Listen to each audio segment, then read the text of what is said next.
Hi there, Peter Rhodes again from Busting Free.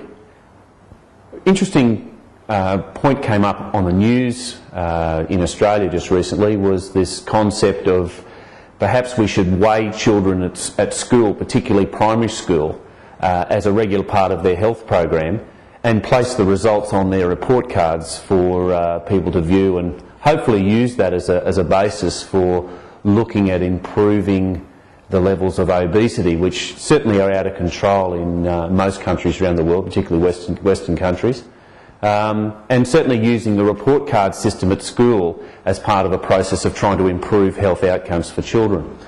Now, I think with this we have some pretty serious sort of questions to answer.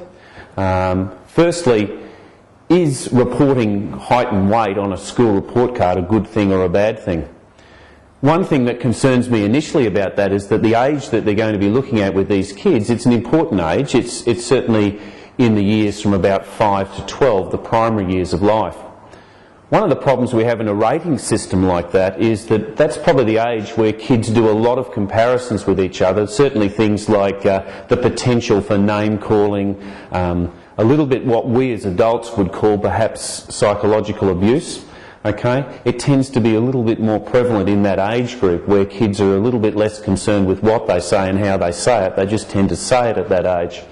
Now, is reporting a child's height and weight going to increase the chances of kids being ridiculed for having weight higher than it should be? Does it point out that, you know, Joe is a little bit fatter than Jimmy, or vice versa, and does that suddenly sit on his report card and affect his outcomes? Are kids going to look at that and they're going to evaluate that and use that, say in some cases, negatively towards certain children? Now, if that was going to be one of the possible outcomes as well, yeah, we might get a health benefit from it to a little extent, but if we get those sort of problems as well, then maybe we'll develop other sort of problems as a consequence of this reporting system.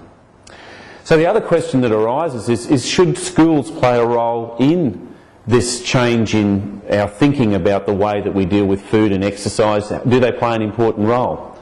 Well, firstly, we have to consider that from a minimum basis, children spend, in a school year, they spend about 30 hours a week in schooling.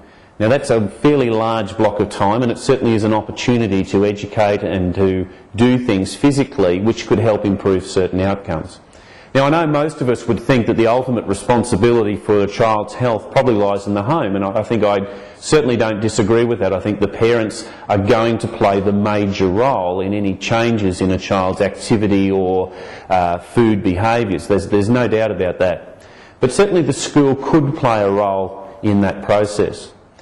Now, one of the things that I've found is difficult in a school situation when I speak to teachers is this pressure that they're under to fit the amount of education curriculum into their school day. There's a lot of things now that the education system demands that a child knows and learns about to have a complete education. And when I speak to teachers, they tell me that now the time that they have available for things like physical activity in the playgrounds has tended to be diminished.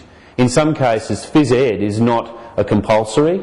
In some cases, phys ed is just simply an add-on, so is school sports in some situations. It just becomes an add-on if the child can fit it into their regular routine. So there are issues within schools, there are issues within different schools in terms of how much exercise they do, whether exercise is considered important, and whether the teaching group or whether the leadership group within a particular school consider that physical activity is very important in the wholeness of an education process.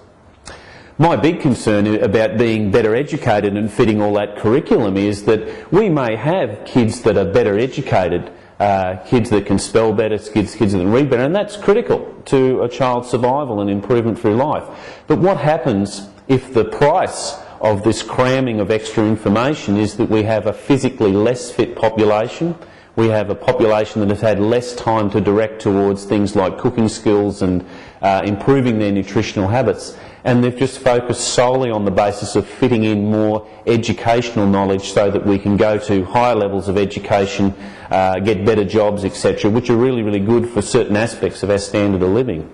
The question I ask is, if we push that curriculum side of the story without looking at the health side, what's the balance going to be like in terms of health versus education outcomes. Are these children going to be better educated but less healthy? I think we're starting to see that now. I think the last 20 or 30 years shows that we've moved away from physical activity, we've moved away from a lot of our food education programs into other things that are considered more important, and I think the price that we are paying, or one of the prices we're paying with children, is the fact that they're getting more overweight and perhaps their food habits are not as good as they should be.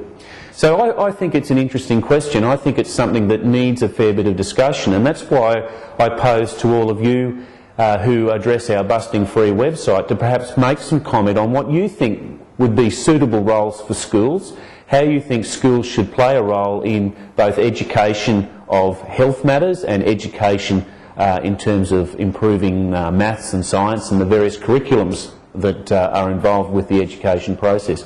What role should schools play?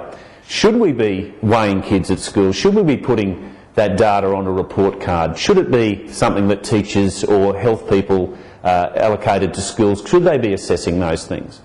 These are sort of questions that we should comment on. So as a community, I would hope that you contribute to our Busting Free site and make comment on this very important issue. Thank you from Peter Rhodes, Busting Free, and we'll see you again soon.